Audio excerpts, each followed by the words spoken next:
Hello guys, welcome to my YouTube channel.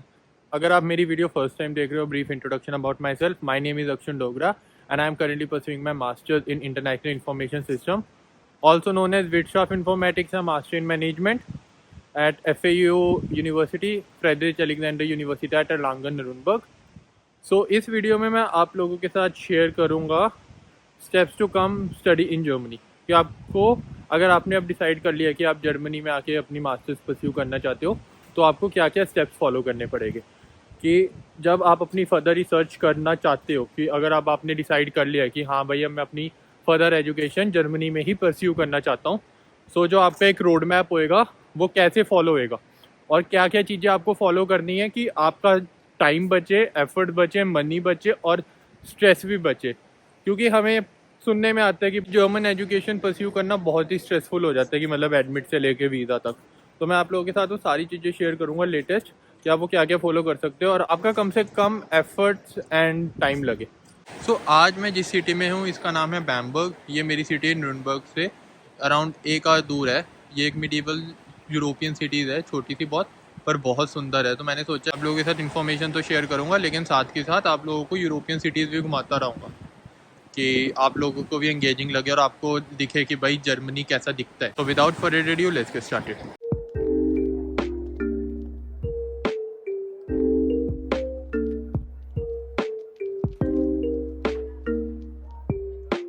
तो guys अब आते हैं सबसे पहला प्रोसेस। अगर तो मैं आपको पहले सजेस्ट करता ना कि भाई अपनी कॉलेज शॉर्ट लिस्टिंग ढूंढ लो, लेकिन अब आफ्टर 2022 एंड 2023 के बाद प्रोसेस में ना थोड़ा सा शिफ्ट आ गया। अब जो सबसे पहला प्रोसेस है ना वो है आपका एपीएस अप्लाई करना। एपीएस के बारे में मैं ऑलरेडी बहुत ज़्यादा वीडियोस बना चुका हूँ कि आप कैसे अप्लाई कर सकते हो, एपीएस के फ़ायदे एंड ऑल। बट अगर मैं आपको ब्रीफ इंट्रोडक्शन दूँ एपीएस की, कि एपीएस है क्या। यार देखो, एपीएस ना एक ऐसा सर्टिफिकेट है जो आपके एजुकेशन डॉक्यूमेंट्स और आपकी लैंग्वेज डॉक्यूमेंट्स को वेरीफाई करता है कि ये जो डॉक्यूमेंट दे रहे हो आप, ये लेजिट है, इसमें कोई फेक नहीं बनाया आपने डॉक्यूमेंट्स। जो एपीएस है ना वो अक्टूबर 2022 से मैंडेटरी हो गया था वीज़ा प्रोसेस के लिए, कि आपको वीज़ा के लिए एपीएस तो चाहिए ही था। बट इन विंटर 23 और उसके बाद अब इंडियन स्टूडेंट्स के लिए अगर वो किसी कॉलेज में भी अप्लाई करना चाहते हैं ना, तो एपीएस डॉक्यूमेंट मैंडेटरी हो गया। सो अगर आप डिसाइड कर चुके हो कि मैंने जर्मनी आना है, तो भाई अपना एपीएस प्रोसेस जल्दी से जल्दी अप्लाई शुरू कर लो, क्योंकि एपीएस टाइम ले रहा है। ऑन एन एवरेज आज के हिसाब से जो डेट चल रही है ना, वो 2 से 3 महीने मिनिमम चल रही है, कि 2 से 3 महीने तो आपको एपीएस अप्लाई करने में लग जाएगा। आप आज अप्लाई करोगे, 2 महीने बाद आपके पास एपीएस सर्टिफिकेट आएगा, उसके बाद आप जाके सेकंड एंड थर्ड स्टेप को प्रोसीड कर पाओगे। जब आपका एपीएस सर्टिफिकेट आ रहा होगा, आपका प्रोसेस में होगा, मैं आपको एडवाइस दूंगा आप second and third process start कर दो, लेकिन वो फाइनलाइज एंड खत्म तभी होगा जब आपका एपीएस सर्टिफिकेट आ जाएगा। तो मेरी एडवाइस तो ये रहेगी कि भाई जल्दी जल्दी अपना एपीएस प्रोसेस कर लेना, क्योंकि वो टाइम ले रहा है और क्या पता आगे जाके और एक्सटेंड हो जाए, क्योंकि जर्मनी इंडियन स्टूडेंट्स के लिए बहुत ज़्यादा लुक्रेटिव लोकेशन बन रही है। 2022 में ही बहुत ज़्यादा इंडियंस आए थे और आने के चांसेस है।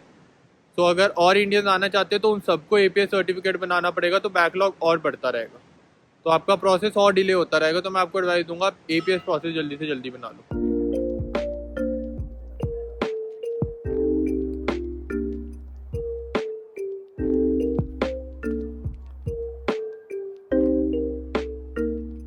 सो जो ये जगह है ना, ये है बैम्बर्ग का आल्स्टाट और बैम्बर्ग का डॉम। सो अब आते हैं हमारा जो सेकंड स्टेप है, वो है कि हम कॉलेज कैसे शॉर्टलिस्ट करें। सो इसके ऊपर मैं एक डिटेल वीडियो बहुत ही जल्द लाऊंगा कि आप कॉलेज कैसे शॉर्टलिस्ट कर सकते हो। लेकिन अगर मैं ब्रीफली बताऊँ ना, देखो यार, जर्मनी में ना पब्लिक यूनिवर्सिटीज़ में ट्यूशन फीस ज़ीरो, तो बस आपको सेमेस्टर कंट्रीब्यूशन पे करनी पड़ती है। वो होती है अराउंड 150 से 400 यूरोस के बीच में। जैसे मेरे एरिया में मैं 150 यूरोस पे कर रहा हूँ अब। कुछ जगह 300 होती है, वो स्टेट टू स्टेट और यूनिवर्सिटी टू यूनिवर्सिटी मैटर करती है। बट ट्यूशन फीस ज़ीरो होती है। सिर्फ एक बाटन वुटनबर्ग ऐसी स्टेट है जहाँ पे नॉन ईयू स्टूडेंट्स के लिए, इंटरनेशनल स्टूडेंट्स के लिए वो 1500 यूरो पर सेमेस्टर ट्यूशन फीस चार्ज करते हैं। लेकिन उसके अलावा ऑल ओवर जर्मनी सारी पब्लिक यूनिवर्सिटीज़ में ट्यूशन फीस ज़ीरो है। तो जर्मनी का ये बहुत बड़ा प्लस पॉइंट है कि ये one of the soul reason हो जाता है कि बंदे जर्मनी में आके अपनी मास्टर्स या बैचलर्स परस्यू करना चाहते हैं, क्योंकि यहाँ पे एजुकेशन फ्री है। अगर मैं आपको इनका बताऊं कि किस टाइप की यूनिवर्सिटीज़ होती है, तो देखो ऐसा हिसाब होता है कि ना 2 टाइप की मेजर यूनिवर्सिटीज़ होती है। एक तो आपकी टेक्निकल रिसर्च ओरिएंटेड यूनिवर्सिटीज़, एक होती है आपकी यूनिवर्सिटीज़ ऑफ अप्लाइड साइंसेज, वो प्रैक्टिकल ओरिएंटेड होती है। इन यूनिवर्सिटीज़ में कुछ फ़र्क नहीं होता ज़्यादा डिफरेंस। ऑफकोर्स जो टेक्निकल यूनिवर्सिटीज़ होती है वो रिसर्च ओरिएंटेड, और जो आपकी अप्लाइड साइंसेज होती है वो प्रैक्टिकल ओरिएंटेड होती है। बट वो है कि आप इनकी दोनों की एजुकेशन कंपेयर नहीं कर सकते। ये नहीं बोल सकते कि टेक्निकल की ज़्यादा अच्छी, अप्लाइड साइंसेज की कम है। दोनों की सिमिलर लेवल पे आती है। ऑफकोर्स थोड़ा बहुत फ़र्क तो है ही। अगर आप मास्टर्स के बाद डायरेक्टली जॉब करना चाहते हो फिर फ़र्क नहीं पड़ता कि आप टेक्निकल से कर रहे हो अप्लाइड साइंसेज से। हाँ, बट अगर आप PhD करना चाहते हो तो एडवाइस होती है कि आप टेक्निकल से करो, क्योंकि वहीं आपकी ACTS कवर हो पाते हैं कि अगर आप बाद में जाके PhD परस्यू करना चाहो। अगर आप कॉलेज शॉर्टलिस्ट करना चाहते हो स्टार्टिंग में, मैं एडवाइस देता हूँ कि आप dart.de में जाओ। वहाँ पे आप अपनी कोर्सेज डालो, फिल्टर्स डालो, आप वहाँ से अपनी ना इनिशियल रिसर्च स्टार्ट कर सकते हो। dart.de आपका first step college short listing के लिए बहुत हेल्प कर देता है। मैं इसके ऊपर वीडियो लाऊंगा कि आप और 1-2 जगह से कैसे यूनिवर्सिटीज़ और देख सकते हो, शॉर्ट लिस्ट कर सकते हो, अपना स्फेयर बढ़ा सकते हो रिसर्च का। और डार्ट में भी आप कैसे इन डेप्थ रिसर्च कर सकते हो कि मैंने अपने टाइम पे जो मेरा कोर्स है उसके टाइम पे इतनी ज़्यादा यूनिवर्सिटीज़ शॉर्टलिस्ट कर ली थी कि मेरे को डिसाइड करना पड़ा कि मैं किस यूनिवर्सिटी में अप्लाई ना करूँ। तो ये आपका फिर सेकंड स्टेप आ जाता है कि भाई आपने कॉलेज शॉर्टलिस्ट कर लिया और कोर्स शॉर्टलिस्ट कर लिया। तो जब आप कॉलेज शॉर्टलिस्ट कर लोगे एंड साथ ही साथ कोर्स शॉर्टलिस्ट कर लोगे, तो जो थर्ड प्रोसेस आता है वो आता है कि आप कॉलेज में कैसे अप्लाई कर सकते हो।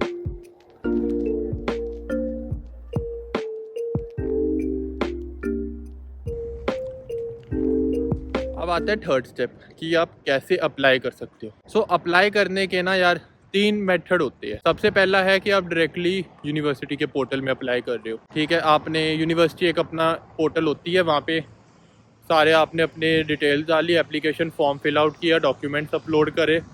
पैंडमिक से पहले ऐसा होता था कि आपको यूनिवर्सिटीज़ डॉक्यूमेंट भेजने पड़ते थे, बट पैंडमिक के बाद इलेक्ट्रॉनिक इन्होंने एक शुरू कर दिया कि आप डॉक्यूमेंट्स अपलोड कर लो। अगर आपको एडमिट मिल जाता है तो जब आपका इनरोलमेंट का प्रोसेस होएगा आप तब हमें अपने डॉक्यूमेंट बाय पोस्ट कर देना सेट, या जब आप यहाँ पे प्रेजेंट में आके अपनी इनरोलमेंट कराना चाहो तो हम वहाँ पे आपका तब देख लेंगे। तो सबसे पहला तो यही हो गया कि आप यूनिवर्सिटी के डायरेक्टली पोर्टल से अप्लाई कर रहे हो। तो ये जो प्रोसेस होता है ना, ये 90% केसेस में फ्री होता है कि अगर आप डायरेक्टली पोर्टल पे अप्लाई कर रहे हो ना, तो जो 90% यूनिवर्सिटीज़ होती है वो कुछ चार्ज नहीं करती। बट 10% यूनिवर्सिटीज़ होती है जो नॉमिनल फ़ीस चार्ज करती है अराउंड 20 से 50 यूरोस।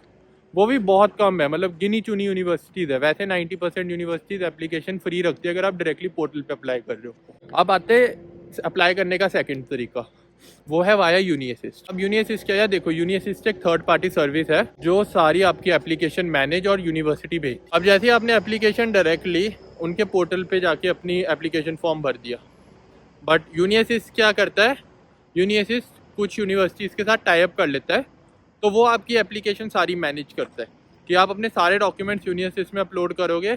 यूनिअसिस्ट वहाँ से मैनेज करेगा, वहाँ से चेक करेगा कि जो यूनिवर्सिटीज़ ने उन्हें रिक्वायरमेंट्स की गाइडलाइंस दी है वो अगर बच्चा पास कर रहा है, वो थ्रेशोल्ड पूरा कर पा रहे हैं, तभी आपकी एप्लीकेशन यूनिवर्सिटी पे भेज देंगे कि यूनिवर्सिटी के ऊपर प्रेशर ना आए कि उनके पास वेस्ट एप्लीकेशन ना आए, मतलब उनका टाइम ना वेस्ट हो। तो जो यूनिअसिस्ट होता है ना वो फीस चार्ज करता है। तो सबसे पहला आपका सेमेस्टर का जो एप्लीकेशन होती है उसकी 75 यूरो होती है। उसके बाद फर्दर ऑन जितनी भी आपकी एप्लीकेशन होती है यूनिअसिस्ट पे 30 यूरोस की होती है। लेकिन कुछ यूनिवर्सिटीज़ है जो यूनिअसिस्ट में भी आपको फ्री है। जितना मेरे को याद है, एक तो यूनिवर्सिटी ऑफ पोस्टडाम है और बाकी यूनिवर्सिटीज़ भी है 5-6 जो यूनिअसिस्ट में भी फ्री है अप्लाई करना, तो वो आप उनकी वेबसाइट पे चेक कर सकते हो। ठीक है, और जो लास्ट पार्ट आता है थर्ड तरीका कि हम कैसे अप्लाई कर सकते हैं, वो होता है VPD प्लस यूनिवर्सिटी। अब VPD क्या होता है, जैसे कि आपको पता है कि हमारा इंडियन CGPA सिस्टम अलग है और जर्मन का GPA सिस्टम अलग है। सो VPD क्या होता है, जो आपका इंडियन CGPA है ना उसको कन्वर्ट करता है जर्मन GPA। तो आपने पहले यूनिअसिस्ट में अपना VPD के लिए अप्लाई किया, वो आपको सर्टिफिकेट दे देगी कि इसका जर्मन इक्विवेलेंट ग्रेड इतना बनता है। फिर आप वो VPD लेके जिस यूनिवर्सिटी में अप्लाई करना चाहते हो ना उनके एप्लीकेशन पोर्टल में अपना VPD अटैच कर। ये तो आपके 3 डिफरेंट प्रोसेस हो गए कि आपने कैसे अप्लाई करना। अभी आते हैं कि डॉक्यूमेंट्स क्या मांगते हैं। यार देखो, डॉक्यूमेंट्स ना course related, university related different होते हैं, लेकिन जो कॉमन होते हैं ना वो आपके एजुकेशन डॉक्यूमेंट्स हो गए, लैंग्वेज डॉक्यूमेंट्स हो गए, आपके वर्क एक्सपीरियंस टाइप हो गया। अब कुछ यूनिवर्सिटीज़ में आपको essay लिखवाए गए या आपका असेसमेंट टेस्ट होगा, तो वो यूनिवर्सिटी की और कोर्स की रिक्वायरमेंट्स होती है तो वो आप चेक कर सकते हो। इस चीज़ में हम सब में एक चीज़ जो कॉमन है वो है एपीएस सर्टिफिकेट। आप डायरेक्टली अप्लाई करना चाहते हो यूनिवर्सिटी में तब भी एपीएस मांग रहे हैं, आप वाया यूनिअसिस्ट अप्लाई करना चाहते हो तब भी एपीएस मांग रहे हैं। तो इसलिए मैं कह रहा हूँ कि एपीएस इतना इंपॉर्टेंट हो चुका है कि आप एपीएस के बिना यूनिवर्सिटी में अप्लाई भी नहीं कर पाओगे। आपने अपना एपीएस का प्रोसेस स्टार्ट कर दिया, उसके बीच में आप अपना सेकंड एंड थर्ड स्टेप कर लो। कॉलेज शॉर्टलिस्ट शुरू कर दिया और कॉलेज की रिक्वायरमेंट देखना शुरू कर दी कि अगर कॉलेज की कोई स्पेशल रिक्वायरमेंट्स है, अगर जर्मन लैंग्वेज चाहिए तो जर्मन सीख लो उतने टाइम में, या इंग्लिश रिक्वायरमेंट्स आइल्स है, या अगर वो कोई एसे लिखवाना चाहते हैं या कोई असेसमेंट है, जो भी उनकी गाइडलाइंस है, जो भी उनकी रिक्वायरमेंट्स है, जब तक आपका एपीएस नहीं आ रहा वो सारी उनकी रिक्वायरमेंट्स पूरी कर लो कि जैसे ही एपीएस आए आप अगले दिन अप्लाई कर पाओ, कि आपका ज़्यादा से ज़्यादा टाइम बचे। ये ना हो कि आप एपीएस पहले वेट करो फिर देखो कि यार अब एपीएस आया, अब मैं कॉलेज अप्लाई करना शुरू करता हूँ। इसको साथ के साथ रखो, साइमल्टेनियसली मल्टीटास्क करना पड़ेगा तभी आपका टाइम बचेगा।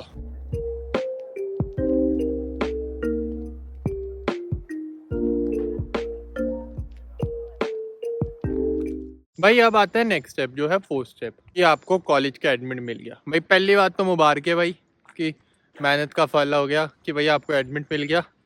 बट अब पार्ट आता है उससे भी मुश्किल, वीज़ा का। अगर आपको जैसे ही एडमिट मिल जाता है, सबसे पहली चीज़ जो आपने बुक करनी है वो है आपका वीज़ा का वीएफएस का अपॉइंटमेंट स्लॉट। दिल्ली तो स्पेसिफिकली भाई अपॉइंटमेंट मिलना बहुत मुश्किल हो जाता है। आपको एक एक दो दो मंथ वेट करना पड़ता है। पहले एपीएस के लिए वेट करो, अब अपॉइंटमेंट के लिए वेट करो। तो इसमें जैसे ही आपको एडमिट आ गया हो, साथ की साथ अपना वीज़ा अपॉइंटमेंट स्लॉट बुक कर लेना, डिले ना करना। क्योंकि अगर आपको मैं थोड़ी सी हिस्ट्री ब्रीफ बताऊं अपने बारे में, मेरे को 5 जुलाई को एडमिट आया था और मैंने 5 जुलाई की रात को 11:54 पे वेट लिस्ट ज्वाइन कर ली थी। एंड मेरे को स्लॉट रिसीव हुआ था 28 सितंबर को, अप्रॉक्सीमेटली 3 मंथ के बाद। और मैं वीएफएस दिल्ली का लास्ट बंदा था जिसको स्लॉट रिसीव हुआ था एपीएस से पहले। मतलब मेरे को जैसे ही स्लॉट रिसीव हुआ, सबको जर्मन एम्बेसी ने इंडिया वाइज उनकी वेट लिस्ट से रिमूव कर दिया और फिर एपीएस सिस्टम इंट्रोड्यूस किया। अगर मैं 6 मिनट लेट हो जाता तो मैं आज एपीएस के लिए रो रहा होता। मैं लकी था। तो इसमें मैं भी आप लोगों को सजेशन दूंगा, जैसी अपॉइंटमेंट आ जाए सबसे पहले अपना वीएफएस का अपॉइंटमेंट का स्लॉट बुक करो। एक और चीज़ बताना चाहता हूँ कि कॉलेज एडमिट के बाद मैं सारी वीडियोस ऑलरेडी बना चुका हूँ जिसमें मैंने अपना सारे एक्सपीरियंस शेयर किया कि क्या डॉक्यूमेंट्स, कैसे एक्सपीरियंस, जी स्टैंपिंग, सब चीज़ें पैकिंग से लेके यहाँ तक।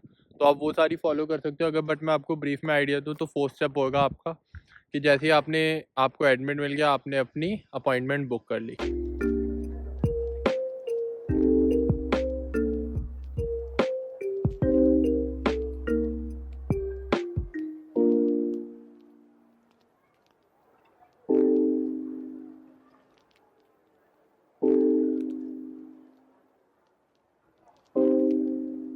अब जो नेक्स्ट स्टेप है वो है आपका फिफ्थ स्टेप कि भाई आपने सारे अपने डॉक्यूमेंट्स अरेंज करे और अपनी अपॉइंटमेंट दी। अब डॉक्यूमेंट्स अरेंज में क्या क्या इंपॉर्टेंट डॉक्यूमेंट्स है, पहले तो आपका हेल्थ इंश्योरेंस हो गया, ट्रैवल इंश्योरेंस होगी, आपका ब्लॉक अकाउंट हो गया 11,208 यूरो जो मैंने एक्सपेट्रियो से बनाया था। मैं भी सजेस्ट करता हूँ कि आप एक्सपेट्रियो से बनाना, बहुत ईजी हो जाता है। तो उसका मैं लिंक डिस्क्रिप्शन में दे दूँगा अगर आप एक्सपेट्रियो से बनाना चाहते हो। एंड आपने सारे अपने डॉक्यूमेंट्स कर लिए, आपने अपनी एसओपी ड्राफ्ट कर ली। ये सारी वीडियोस मैं बना चुका हूँ कि आप एसओपी भी कैसे लिख सकते हो, तो आप वो सारी वीडियो मेरे चैनल पे देख सकते हो। जैसे आपने अपने सारे डॉक्यूमेंट्स कर लिए अरेंज, फिर आपका डी-डे आएगा अपॉइंटमेंट वाला। आपने वहाँ पे अपनी अपॉइंटमेंट दी वीएफएस की। वहाँ पे यूजुअली मास्टर्स के लिए इंटरव्यू नहीं होता। अगर आपका कभी इंटरव्यू होगा इन द वर्स्ट केस तो वो आपको फ़ोन करके बुलाएंगे एम्बेसी या कॉन्सुलेट। तो आपने ये किया तो ये आपका फिर फिफ्थ स्टेप हो गया। और इस फिफ्थ स्टेप में एक और सबसे इंपॉर्टेंट चीज़ जो आपको साइमल्टेनियसली करनी है अपने, जब तक आपकी अपॉइंटमेंट नहीं आती, आप डॉक्यूमेंट अरेंज कर रहे हो, वो है आपको अकोमोडेशन सर्च करना। अकोमोडेशन बहुत मुश्किल हो जाती है बड़ी सिटीज़ में तो specifically.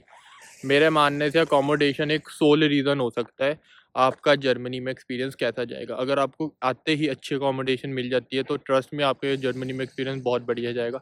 But for some reason अगर आपको अकोमोडेशन नहीं मिलती, आपको प्रॉब्लम आती है, आप प्रॉब्लम फेस कर सकते हो, तो अकोमोडेशन बहुत बड़ा इशू क्रिएट करता है। तो अकोमोडेशन अपनी ढूंढ लेना याद से, ठीक है। अपना प्रोसेस साथ के साथ रखो। उसके लिए भी मैंने वीडियो बनाई है क्योंकि मेरे को इंडिया से बैठे बैठे 4-5 ऑफर्स मिल गए थे स्टूडेंट इन वोनाइम, सारे सस्ते महंगे। तो उसकी भी वीडियो बनाई है, वो देख लेना कि आपको हेल्प मिल जाएगी। जैसे मैंने किया, मेरे को इंडिया से बैठे बैठे मिल गया, तो क्या पता आपको भी मिल जाए।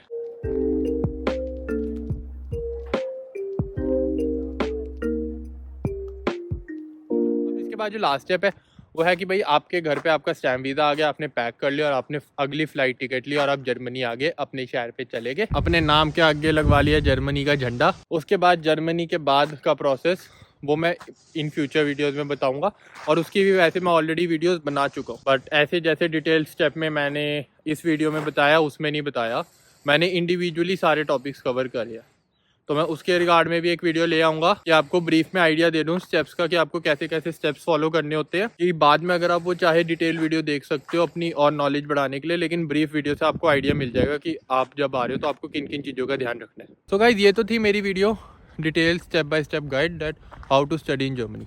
अगर तो आपको ये वीडियो अच्छी लगी है, डू लाइक द वीडियो। अगर आपका कोई डाउट है तो कमेंट सेक्शन में लिखो। एक और चीज़ मैं आपसे पूछना चाहता हूँ, मेरे को सजेशन देना कमेंट सेक्शन में कि अगर तो आप ये इन्फॉर्मेटिव वीडियोस ऐसे चाहते हो कि मैं डिफरेंट सिटीज़ ट्रैवल करके आपको इन्फॉर्मेशन दूं कि आप वो सिटीज़ भी घूम पाओ। जैसे ये बैम्बर्ग है, ये अभी यहाँ पे पूरा ये बैम्बर्ग कैसल का व्यू है।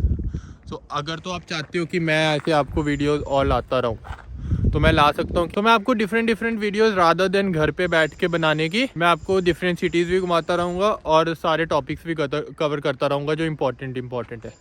तो अगर तो आपको ऐसा टाइप का कंटेंट अच्छा लगे कि मैं ट्रैवल कर रहा हूँ तो मेरे को कमेंट सेक्शन में बताना, नहीं तो फिर मैं घर पे बैठ के आराम से बना सकता हूँ। एंड आप ये वीडियो अपने फ्रेंड्स के साथ भी शेयर कर सकते हो जो जर्मनी आना चाहते हो और जो अभी क्लूलेस है कि हमारा प्रोसेस क्या रहेगा, तो उनको भी हेल्प मिल जाएगी। And one more thing, if you haven't subscribe to my YouTube channel, do subscribe, कि मेरे को भी मोटिवेशन मिलता रहे और जब भी मैं कोई इन फ्यूचर वीडियोज़ लाऊँ तो आपके पास सबसे पहले नोटिफिकेशन आते रहे। तो thank you guys, have a nice day, चाओ, बिस बाल्ड।